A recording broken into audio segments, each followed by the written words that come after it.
Hey, I'm gonna bring back about 10 colleagues for an after party, so get things ready, okay? Just because you're in your final month of pregnancy doesn't mean you can't do that much, right? And make sure there are some desserts that the ladies will enjoy. Exhausted from taking care of 2-year-old twins and being in my final month of pregnancy, my body was at its limit. My husband, indifferent to childcare and firmly believing that it was a woman's job, lost his temper when I understandably refused due to the short notice. Reluctantly preparing, I lay down in the nursery to put the twins to sleep. 5 hours later, one of the drunk colleagues stumbled into the nursery and was shocked. "I didn't know you had young kids and a pregnant wife? Did you trick us?" He raised his fist towards my husband. Then, with one remark from my husband, the enjoyable after-party turned into chaos. I married my husband at 28. It was a whirlwind romance, and we married within a few months. Unable to quit my job immediately, we agreed I'd hand over my duties and resign upon becoming pregnant. My husband always wanted me to be a homemaker. However, we didn't actively try for kids, and for the first year, we enjoyed a typical newlywed life. I became pregnant just before turning 30, and true to our agreement, I left my job to become a full-time homemaker. Upon learning of the twins, my husband was excited about becoming a father of 2. He eagerly told everyone about our growing family. Due to the twins and it being my first pregnancy, I was advised to have a managed hospital stay. My husband agreed, fearing it might be too late if something went wrong. However, I was worried about the household during my stay, as my husband was nearly incapable of housework. This concern was alleviated by my in-laws' suggestion.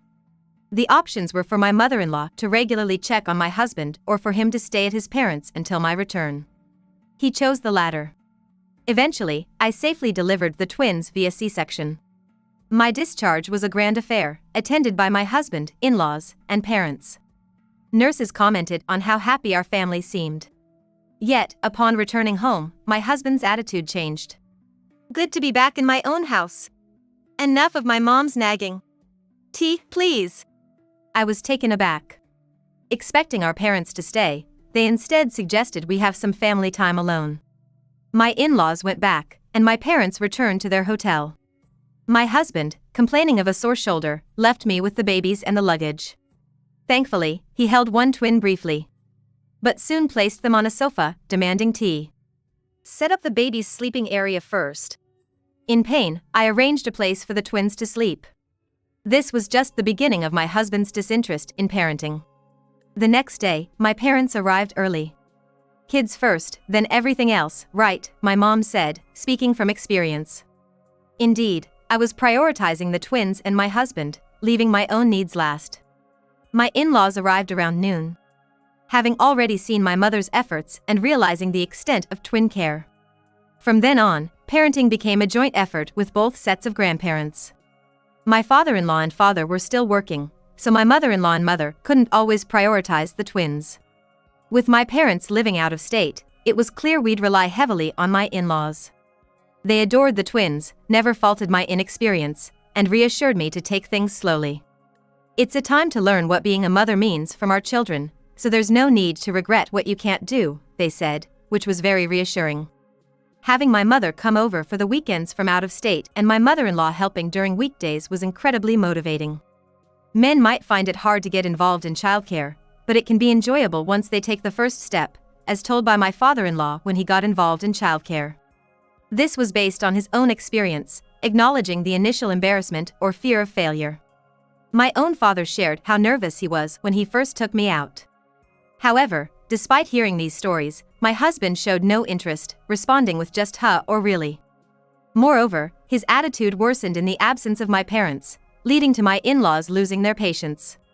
He complained about being hungry and demanded a proper meal while I was breastfeeding the twins, criticizing the use of ready meals and insisting on a home-cooked meal as it's a homemaker's duty.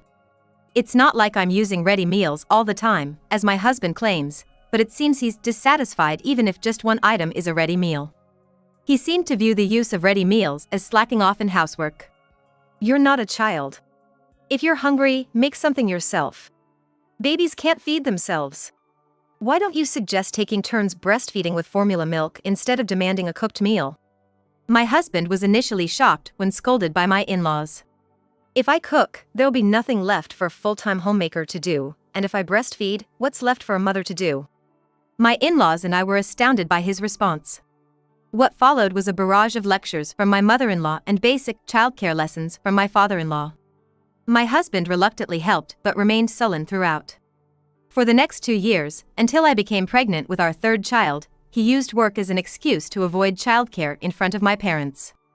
With my in-laws, excuses didn't work, so he participated in childcare, albeit grudgingly.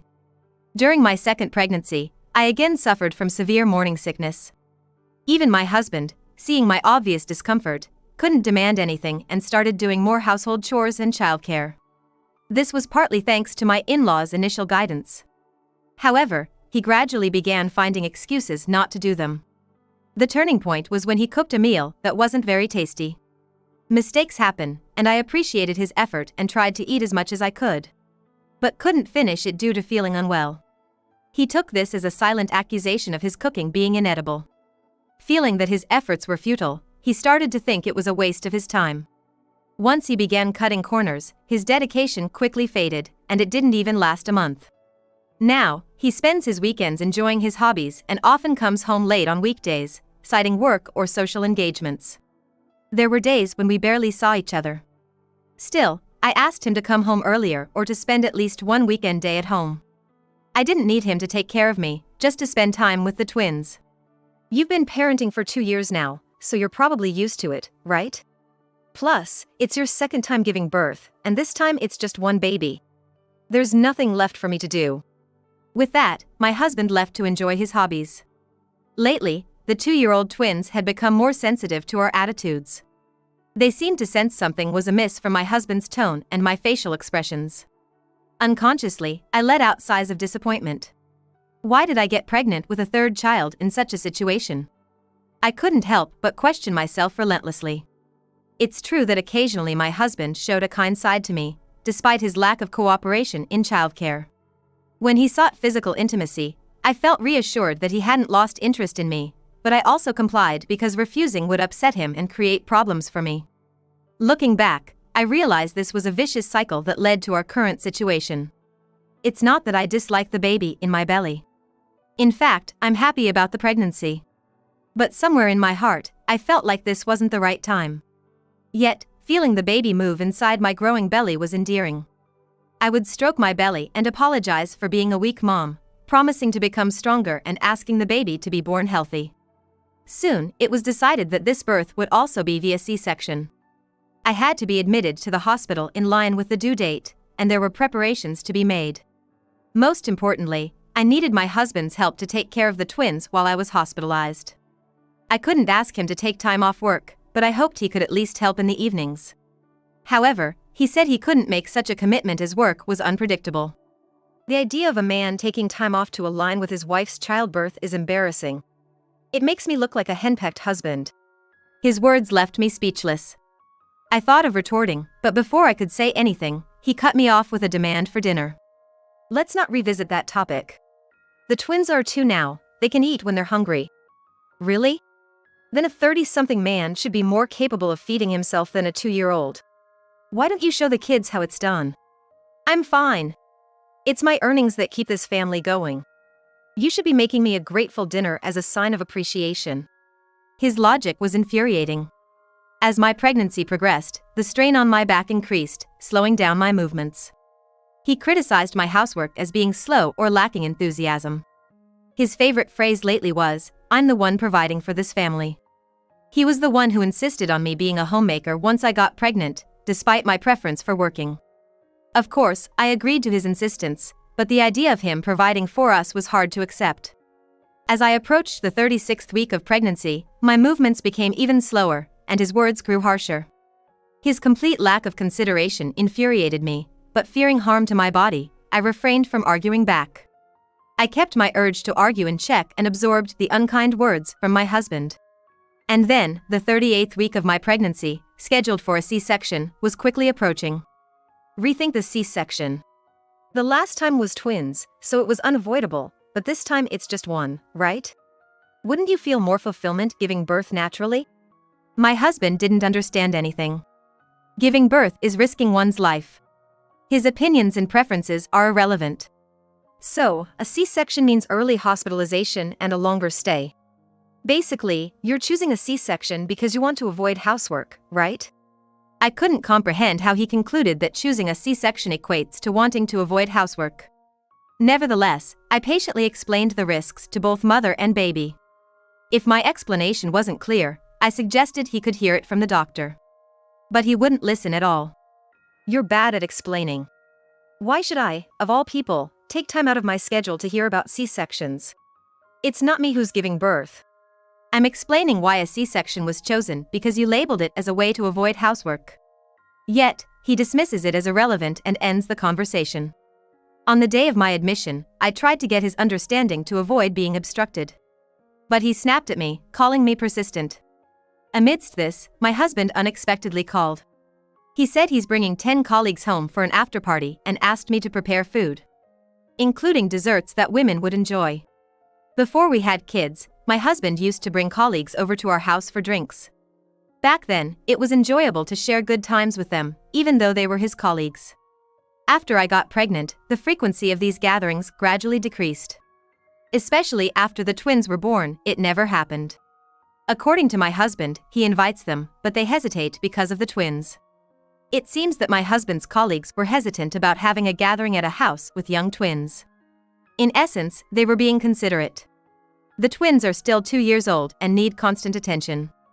I couldn't understand why these considerate colleagues would suddenly decide to come over in a group of 10. I'm about to be hospitalized, and labor could start any time. Preparing a meal for guests in such a condition is impossible. I told my husband that it's unreasonable to expect me to do so, especially at this time, without prior notice. I suggested, even if it goes a bit over budget, to have the after-party at a different place.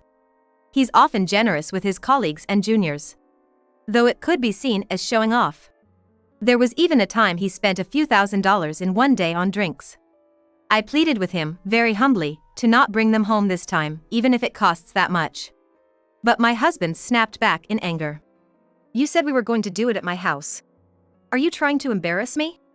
My husband insisted, saying things like a wife should support her husband's image, and that a wife should just be quiet and follow her husband. He was adamant about taking me along and having me prepare everything. I didn't have the energy to argue anymore and felt it would be easier to just do as told. It was impossible to go shopping at this hour, so I warned him that I could only make do with what we had and prepared a meal for 10 people. I was glad I had bought extra ingredients, anticipating a situation like this. However, I'd use them all up tonight and would have to shop again tomorrow. I wonder if I'll be able to go. While cooking, I felt my belly getting tense. My husband had also told me to hide in the room with the twins and keep quiet once everything was ready. So, I did just that. When I started putting the twins to bed, my husband returned home with 10 colleagues. Their noise woke the twins, but I quietly asked them to stay quiet and put them back to sleep. Watching the twins sleep, I felt relieved, but then the pain in my belly started to worry me. I almost let out a cry, but covered my mouth with both hands and stayed hidden. The pain got worse and more distinct. This might be a serious situation. Just then, the door suddenly opened. Sorry, I mistook this for the bathroom, huh? Apparently, a colleague, drunk, had opened the door by mistake. But in the room were the sleeping twins and me, a pregnant woman, barely holding back a groan of pain. I brushed it off, telling him to enjoy himself without worrying about me, as I knew him from previous visits. Don't worry about us? He stuttered, leaving the room with me and the twins. From the living room, I heard his angry voice. Hey, what are you doing, leaving your little kids and wife alone? And isn't your wife pregnant? With that belly, she must be due soon, right? Huh? What does that mean? I thought they were aware of the situation to some extent when they came. I had assumed they were being considerate until now, so why this sudden change? I thought maybe they were joking around after a few drinks, and my husband took it seriously.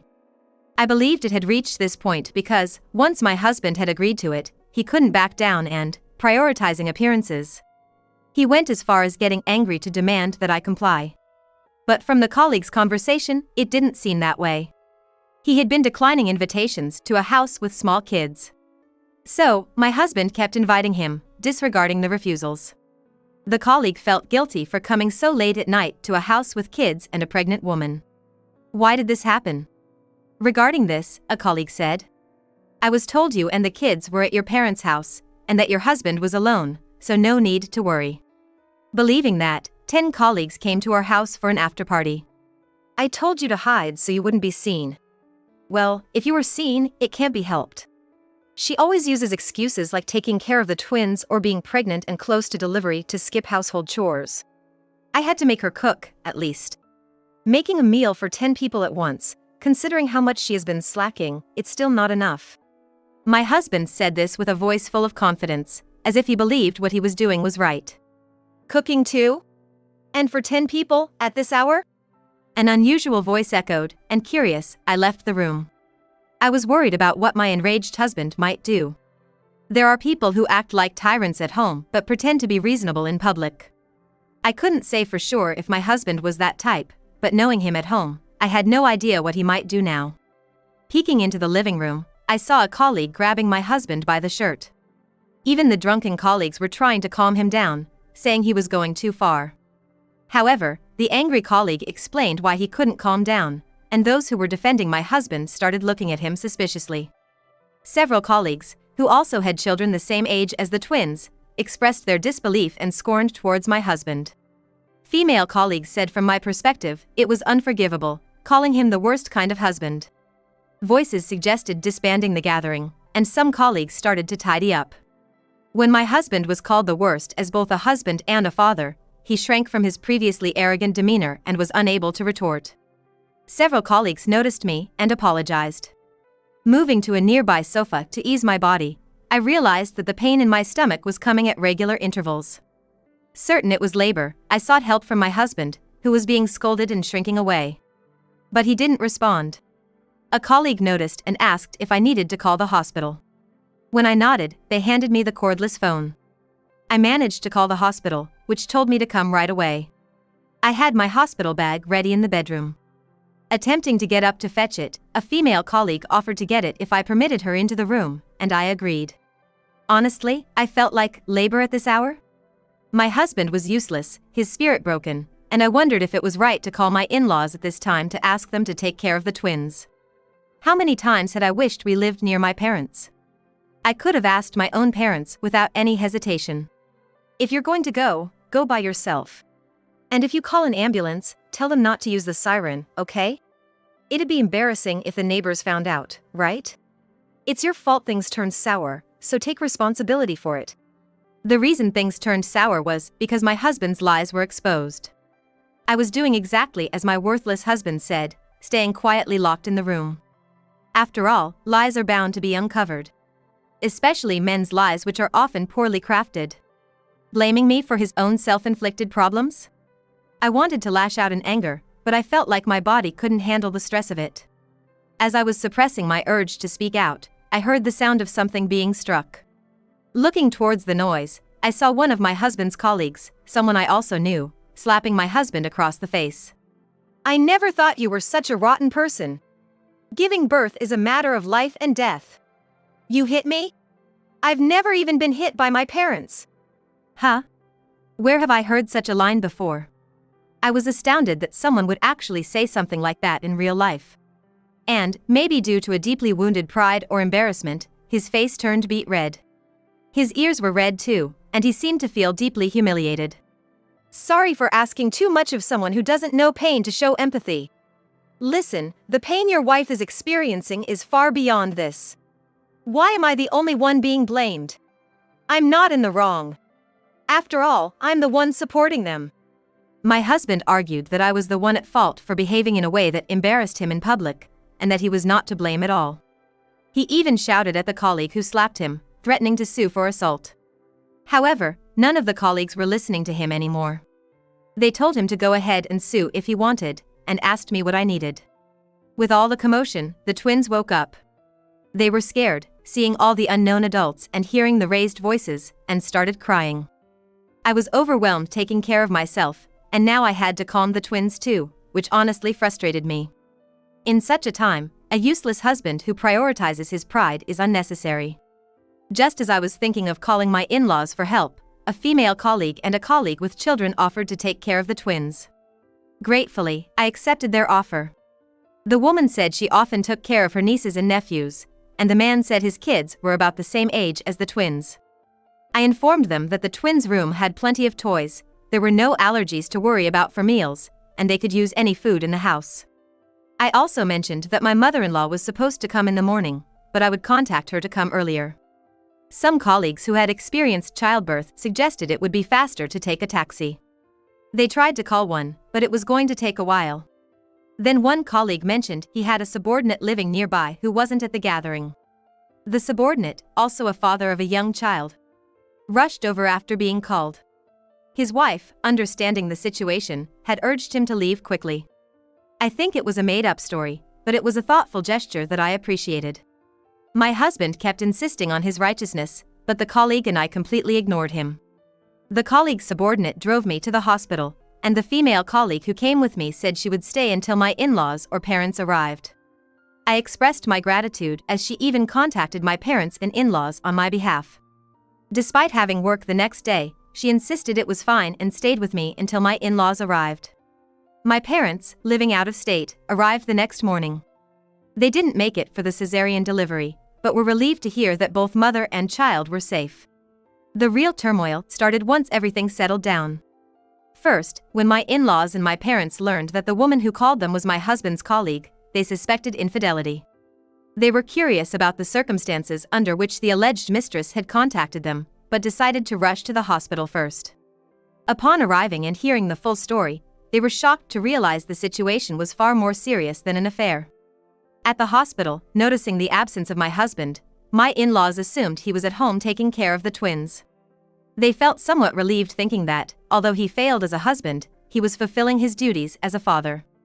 However, the reality was that my colleagues were taking care of the twins, and I had been forced to cook for 10 people while nearing childbirth. My in-laws apologized to me and my parents for my husband's misbehavior.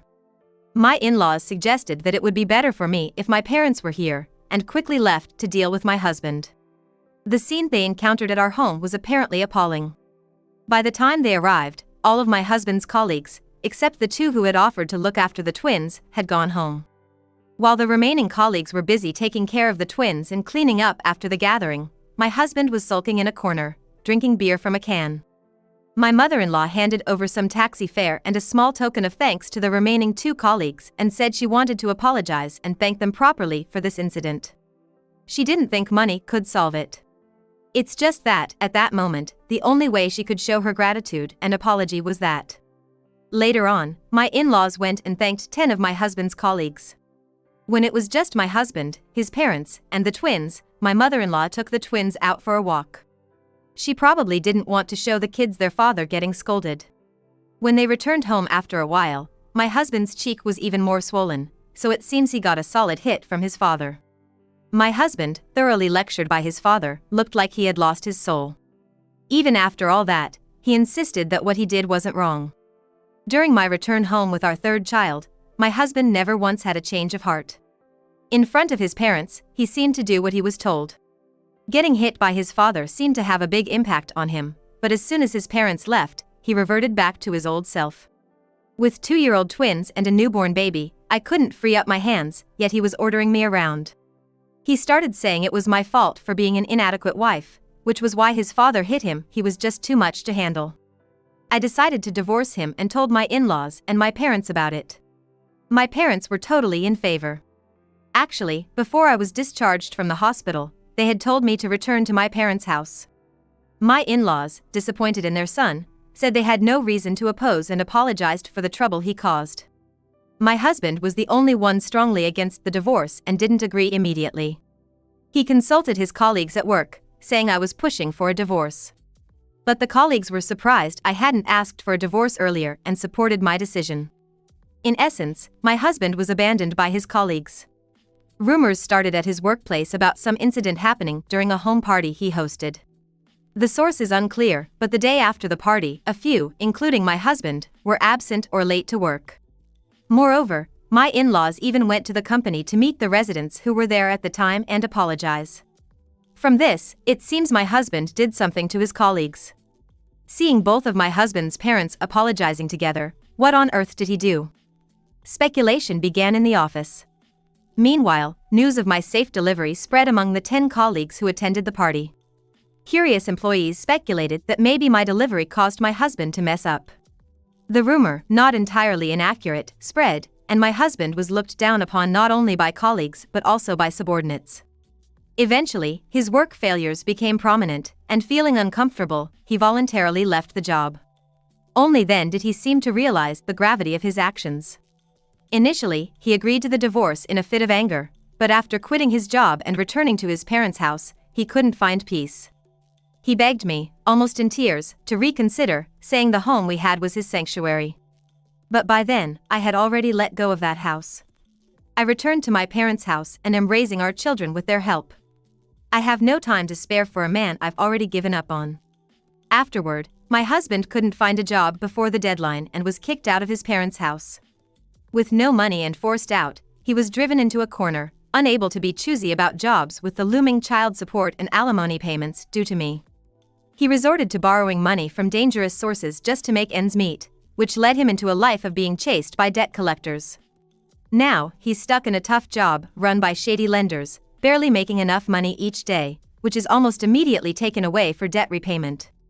I went back to my parents' house, but I still keep in touch with my ex-husband's colleagues and his parents.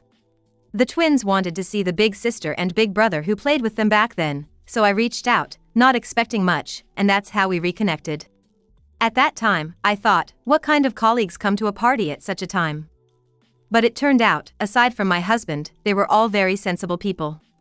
I believe I owe my current happiness to those 10 people. I've even started socializing with some of them who have families, on a family-to-family basis. It's a strong relationship where we share our parenting woes. My in-laws were very good to me, and the twins were fond of them. Since my parents also had a good relationship with my in-laws, they regularly come to visit the twins and the new baby. This whole experience made me realize that life is about helping each other out. I won't forget the gratitude I felt then, and I plan to become even happier than I am now. With my precious family.